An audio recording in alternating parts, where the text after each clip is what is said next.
王守义13乡，邀您接下来收看天网。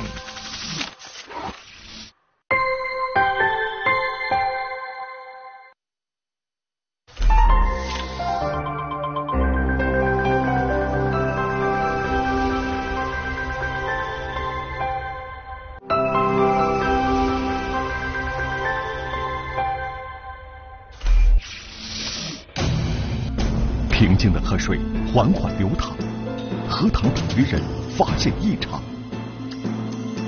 警方勘查，一名年轻女子被人谋杀，死者左胸的玫瑰纹身和随身饰品能否成为线索？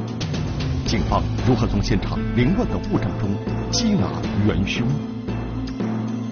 寻找真相，天网栏目即将播出。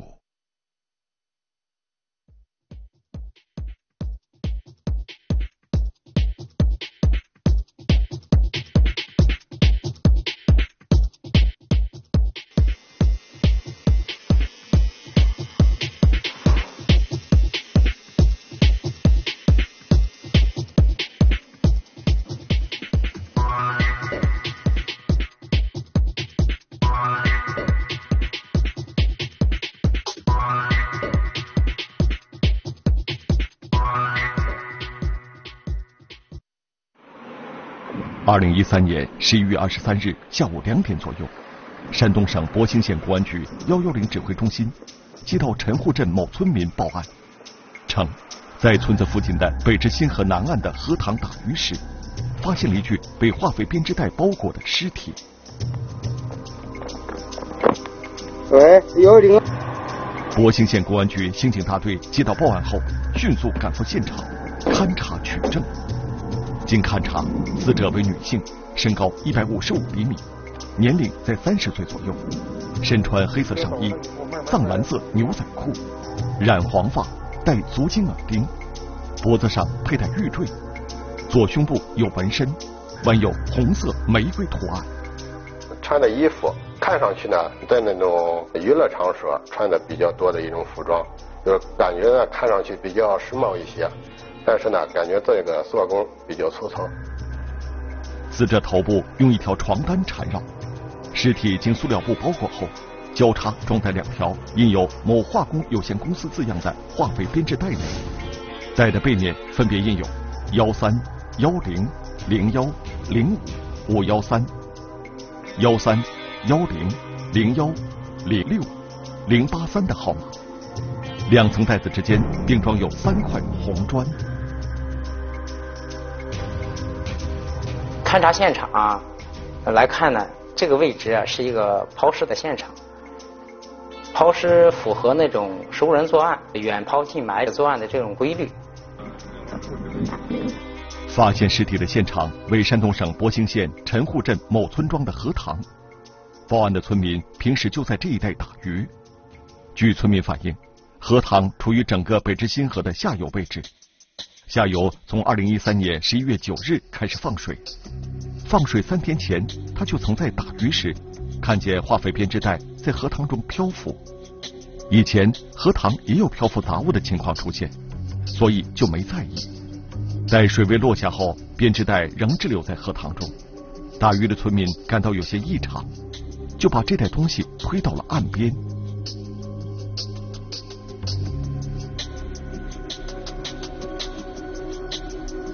上游放水的时间是10月1号，下游放水的时间是11月9号。在11月6号左右就有人发现有个塑料袋漂在水中，由此推断的抛尸时间应在10月6号到10月1号之间。北至新河的水流缓慢，案发现场至上游500米处便有一道渔网。山东博兴警方分析，犯罪嫌疑人选择的抛尸范围应在渔网与尸体漂浮的位置之间。从作案的便利条件来看，上游的陈户桥有可能是抛尸地点。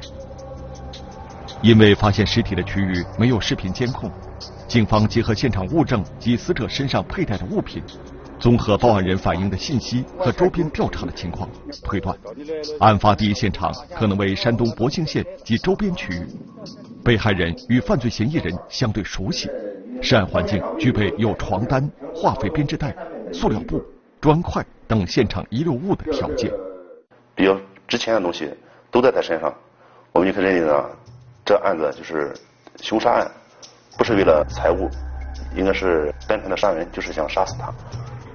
由于尸体在北至新河的南岸河塘浸泡过久，识别条件有限，据此查找尸源非常困难。山东博兴警方进行尸检后，确定了被害者的死亡时间在2013年的10月5号左右。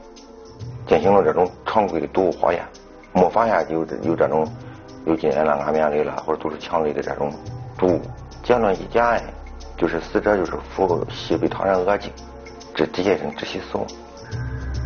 山东博兴警方将死者的 DNA 信息输入公安部相关的信息库进行比对，没有发现任何线索。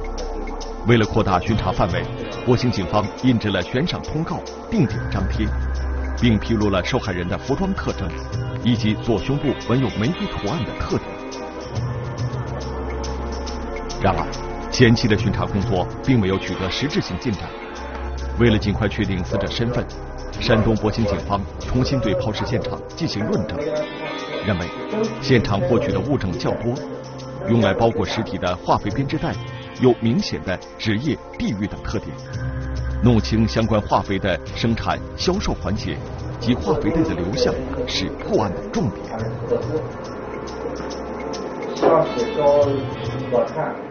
而被害人左胸的玫瑰纹身以及随身佩戴的饰品特征明显，也有利于人员排查。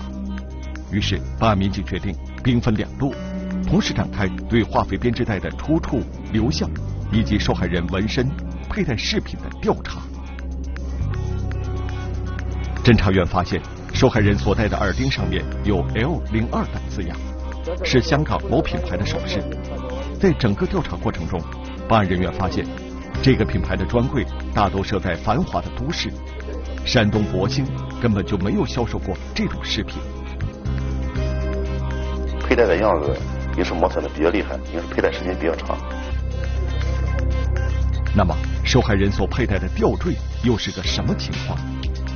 经调查，受害人佩戴的吊坠为翡翠玉璧观音，镶有18K 镀金挂环，价格200元左右。山东博兴警方对受害人佩戴的吊坠产生了一丝疑虑。民间的戴法呢，就是一般来说是男戴观音，女戴佛。这个女的呢是戴了一个女的戴了观音，正好相反。这个观音呢，有可能是男子随手送给她。根据以往的经验，办案人员从受害者身上佩戴的饰品入手，多少都能从中找到一些线索。但是，他们经过几天的奔波，依然毫无收获。侦查员决定通过死者的纹身特征，重点围绕纹身店展开排查，寻找有玫瑰纹身的失踪女性和知情人。平静的河水缓缓流淌，河塘打鱼人发现异常。警方勘查，一名年轻女子被人谋杀，受害人左胸的玫瑰纹身和生前佩戴的饰品能否成为案件线索？警方如何从化肥编织袋中查出端倪，获取重要信息？寻找真相，天网栏目正在播出。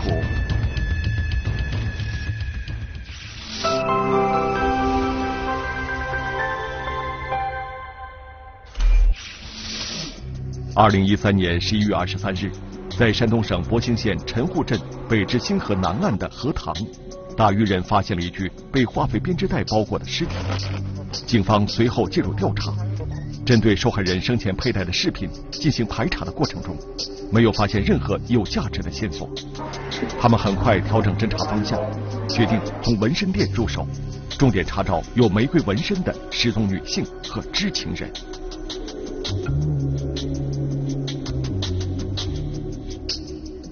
发现了身上有玫瑰的人，这个女子呢，在7八个左右。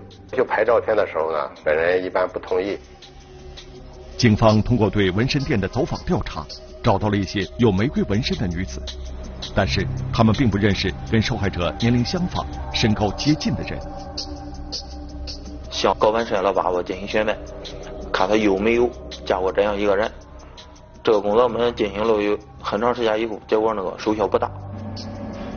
此时，另外一路侦查员正在走访山东博兴的一些制砖厂，力图通过本地的制砖师傅，从抛尸现场遗留的3块红砖中寻找到突破口。确定了这是一种老式的红砖，应该是我们博兴县出的。这种用石灰砌墙的这种工艺啊，也是90年代初期、80年代末用这种工艺。犯罪嫌疑人抛尸用于包裹受害者尸体的编织袋，标有某化工有限公司的字样，编织袋上有明确的厂址。专案组民警同时赶赴这个生产厂家，调查化肥的销售去向。我们专案组进行分析，考虑这个嫌疑人他是绝对有机会接触这个化肥袋子。警方认为，如果找到了犯罪嫌疑人包裹尸体的化肥编织袋的具体流向，就能够据此牵引出真正的凶手。警方调查到博兴县某化工有限公司时，发现厂家生产的化肥销售范围很广，产品物流环节较多。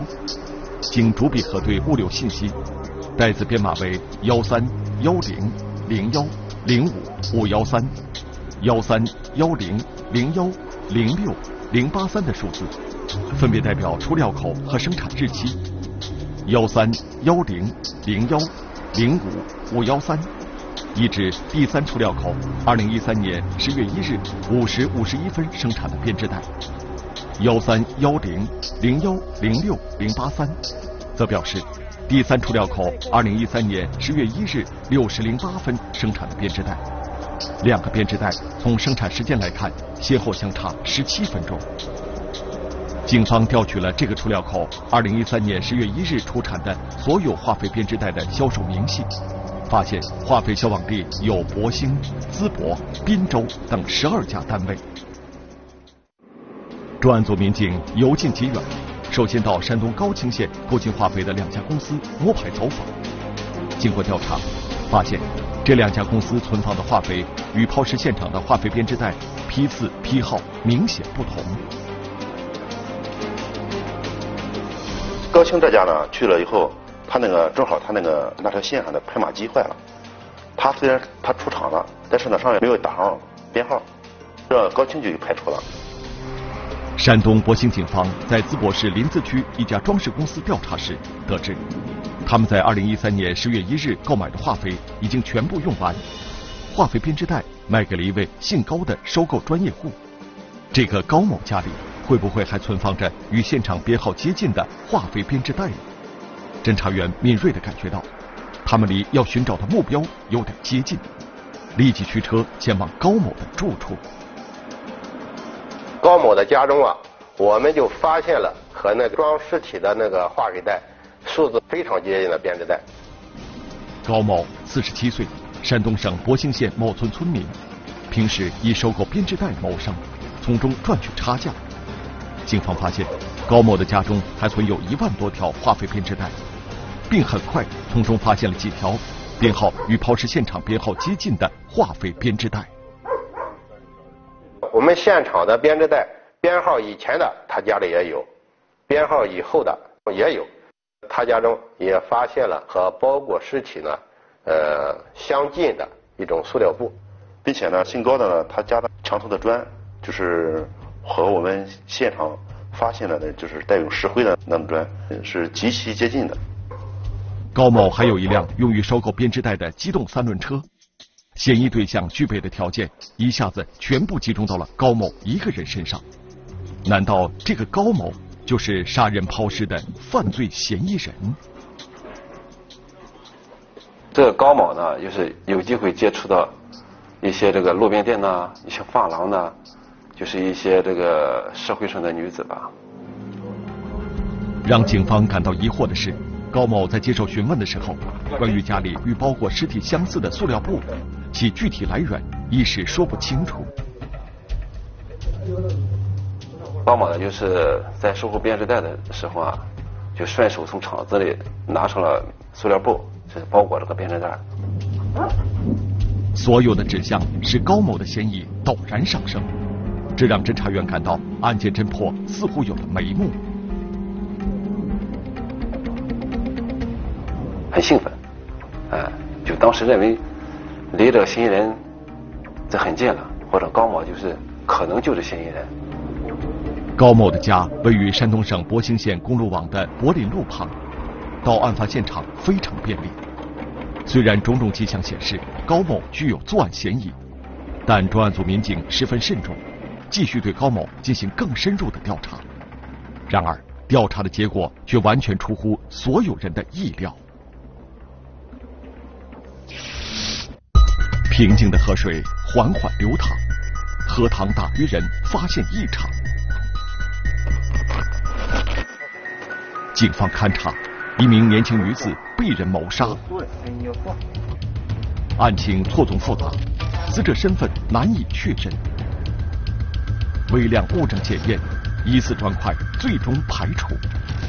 娱乐场所调查使案情绝处逢生。寻找真相，天网栏目正在播出。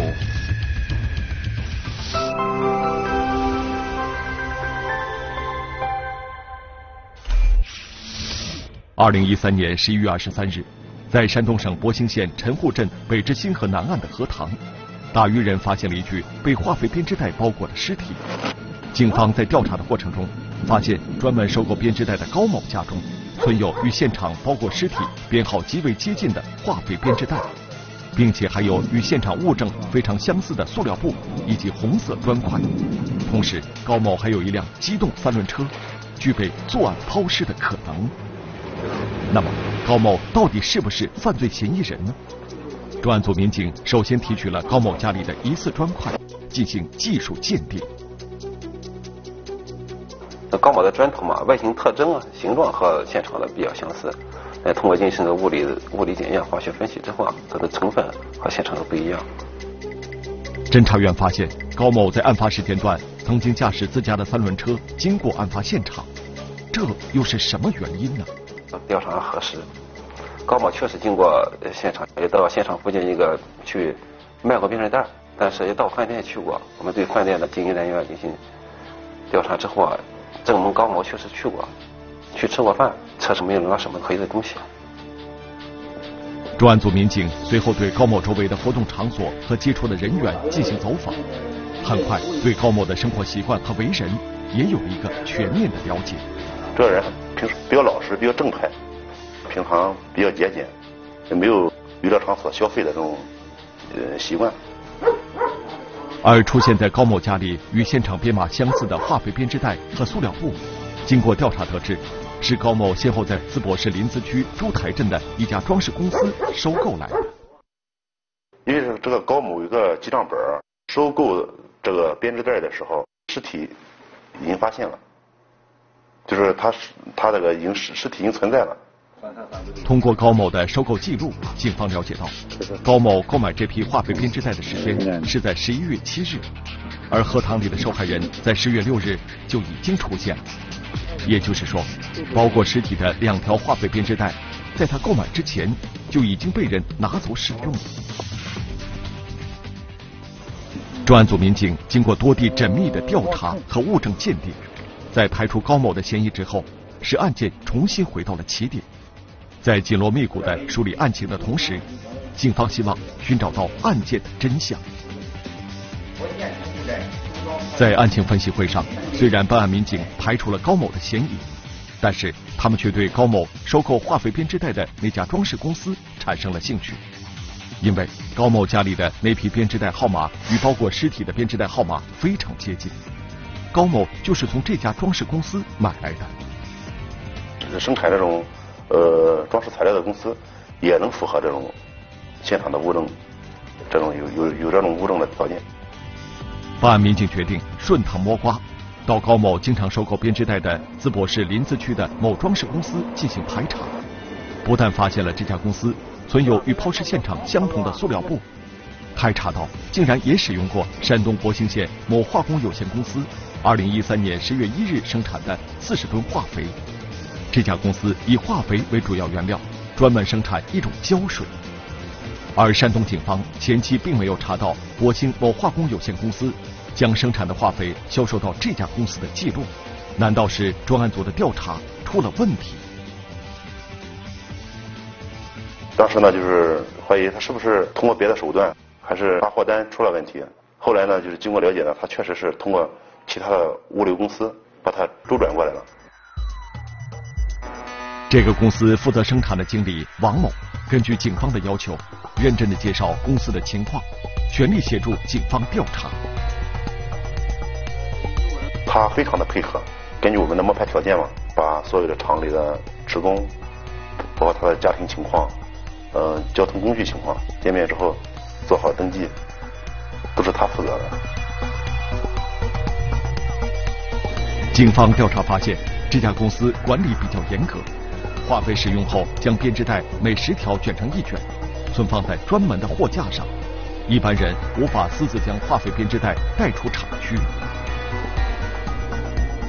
第一次调查的时候没有任何结果，厂里那个编号相同的那个化肥袋，它已经全部处理掉了。和现场那个相近的那个塑料布虽然也有，但是呢，并不是他一家有。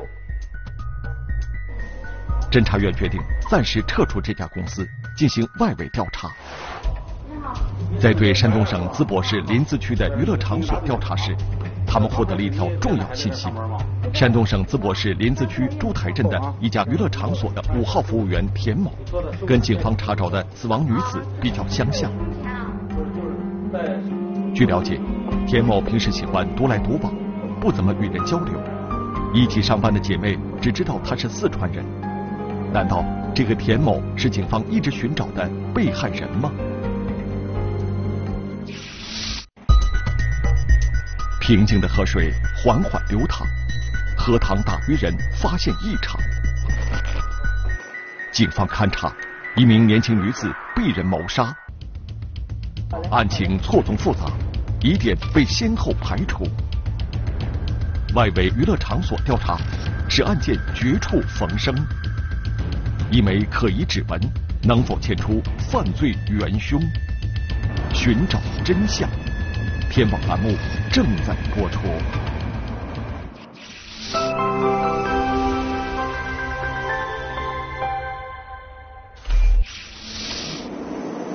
侦查员对嫌疑公司的调查一时没有多大进展，决定暂时撤离，然后对其进行外围调查。这时，一条线索很快反映上来。山东省淄博市临淄区朱台镇的一家娱乐场所的5号服务员田某，跟受害人比较相像。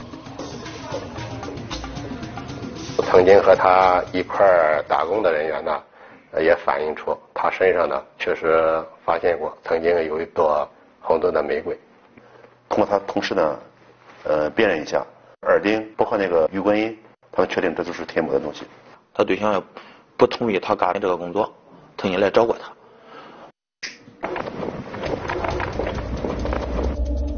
左边跟我走，对，左边跟我，并且。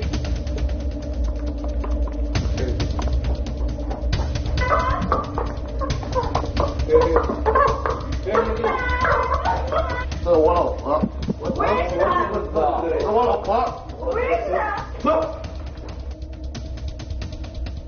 老爸把田某的照片给我们提供，我们用他手机号登上微信，一看他微信上的图片跟他这个老爸提供这个照片是一样的，包括这个发型、身上佩戴的物品，这都是非常一致的。娱乐场所里的5号服务员田某到底是个什么样的人？他为何被人杀害，抛弃在荷塘呢？专案组民警通过查询户籍信息，落实了田某的真实身份。田某1978年出生，已婚，育有1子，四川省望苍县某村村民。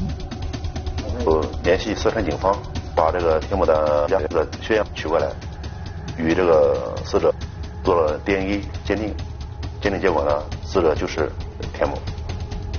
警方从田某工作的娱乐场所以及田某的家庭成员了解到，田某的丈夫一心想让自己的妻子从娱乐场所离职，为此两人多次发生争吵，情感产生隔阂，夫妻两人长期分居，并不在一起生活。专案组推测，田某既然在娱乐场所工作，那么就应该有落脚的地方。通过对附近出租屋的排查，侦查员找到了田某在临淄租住的房屋。打开田某租住的房间后，办案人员有了重大发现。里屋里面发现了女人的这个染色的毛发，也有化肥粒。当时是他的床上，感觉呢少了一个床单。这个头发在这个客厅靠床的部位啊比较多，咱分析就是说，在这个地方应该有过搏斗的过程。经过勘查和其后的物证鉴定，这间出租房就是田某遇害的第一现场。那么，到底是谁在这里杀害了田某？由于案发时间将近1个月，屋内已经落满了灰尘，办案民警并没有在出租屋里发现犯罪嫌疑人的足迹。经过细致的勘查，技术人员在一扇房门的玻璃上发现了异常，随后将玻璃带回技术室。经检验，技术人员在房门的玻璃上提取到一枚疑似犯罪嫌疑人的指纹。通过这个指纹面积的大小，然后这个还有它纹线的这个粗糙度、磨损的程度啊，确定是个男性。房门玻璃上的指纹是否是犯罪嫌疑人遗留的呢？侦查员立即将提取到的这枚指纹输入指纹库进行比对。回来以后啊，录入指纹比对系统，一无所获。指纹系统中没有这个嫌疑人的指纹资料。这就意味着这枚疑似指纹的主人过去并没有犯罪记录。虽然专案组民警历经曲折，已经确定尸源是某娱乐场所的5号服务员田某，但杀害田某的犯罪嫌疑人却不知所踪。至此，山东博兴警方的办案压力骤然增大。如何才能尽快找出犯罪嫌疑人？办案人员在秘密侦查过程中，出租屋附近的居民反映，田某在本地有一个关系密切的男友，两人有时会在出租屋里出现。有的时候开车来，有的时候走着来。据知情人回忆，与田某交往的男子30岁左右，中等身材，看上去很精明，开的车是一辆银灰色小轿车。侦查员根据获得的信息勾画出这个男子的特征后，觉得此人似曾相识。此刻，另一路负责外围调查的侦查员传来消息，曾经接待过调查组的山东省淄博市临淄区的某装饰公司的经理王某，虽然已婚，但是与一名年轻女性保持着暧昧关系。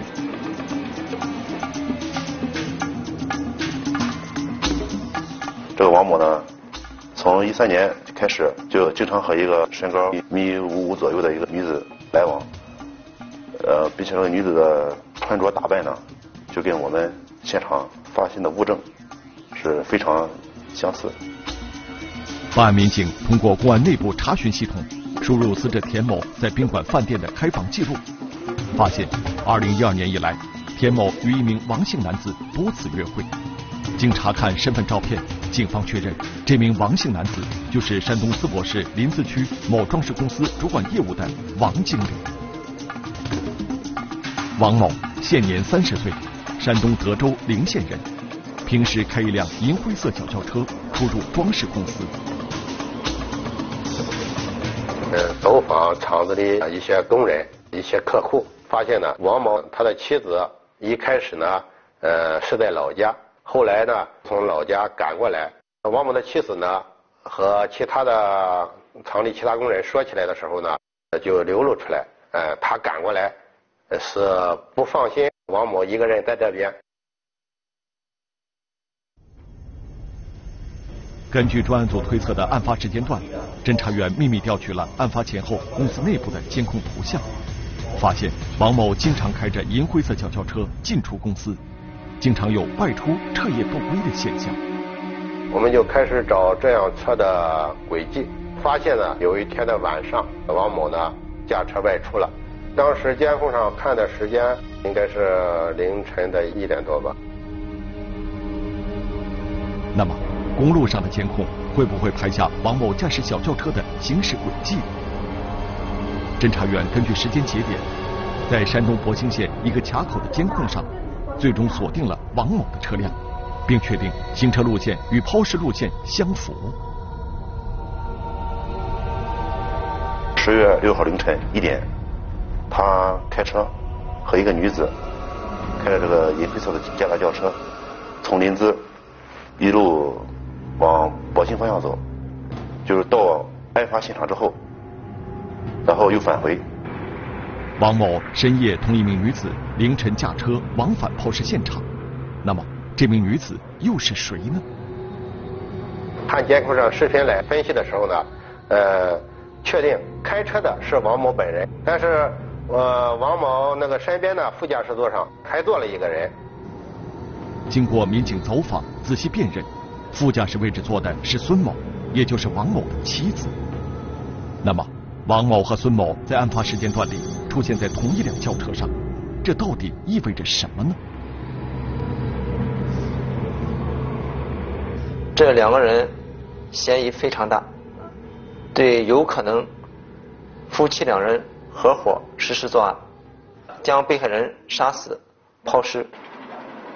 种种迹象表明，王某夫妇二人作案的可能性很大。2013年11月30日，山东博兴警方依法传唤了王某夫妇。在讯问王某的过程中，当办案人员出示受害人田某的照片时，王某极力狡辩不认识田某，这反而加重了警方对他的怀疑。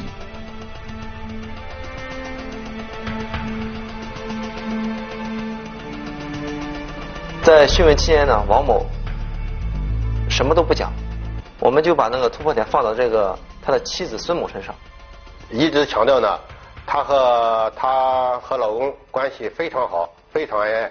她越是说他们关系好，我们对这个怀疑越有怀疑。在适当的时机，就亮出了我们取得的一些证据。由于案发在1个月前，孙某被传唤时已经做好了如何应付警方讯问的心理准备，因此显得比较镇静。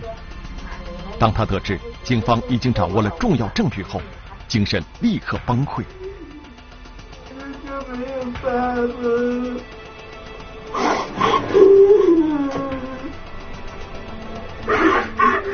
孙某在证据面前已无法抵赖，在警方的敦促下交代了事情的真相。警方随后采集了王某的指纹，与被害人田某房门玻璃上提取的指纹进行比对，确定遗留在出租屋玻璃上那枚指纹正是王某所留。当王某得知自己的犯罪事实已经败露，妻子孙某全部交代了犯罪过程之后，也不得不低头认罪。犯罪嫌疑人王某交代，王某和受害人田某2012年年底相识，面容姣好的田某与出手大方的王某一拍即合，不顾双方已经组建家庭，背离道德防线，迅速发展成为情人关系。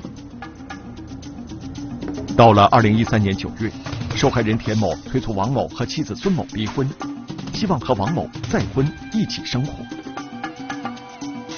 然后呢，就是田某这边上就整天就吵着要到厂里去住，要把孙某赶出去。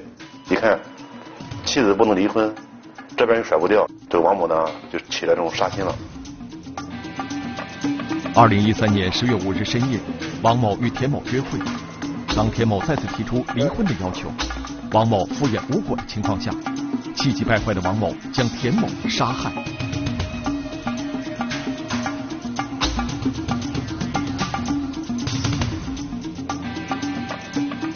凌晨的时候，王某给他发了一条短信，让他把这个编织袋、这塑料布、这绳子送到田某的出租屋去。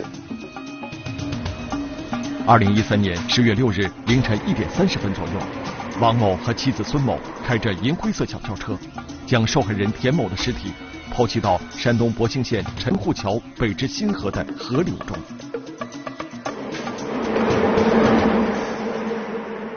警方在案件的调查中了解到，犯罪嫌疑人王某业务能力强，每月收入过万，原本拥有幸福的家庭和稳定的工作。却因为经不住外界的情感诱惑，最终导致害人害己，使自己走向了犯罪的深渊，造成2个家庭的破灭和3个人的悲剧。等待王某夫妇的将是法律的严惩。自家门外惨遭疯狂的袭击，12秒，13刀，鸭舌帽，黑口罩，谁是躲在暗处的仇敌？什么样的夙愿酿造成悲剧？结仇，天网栏目近期播出。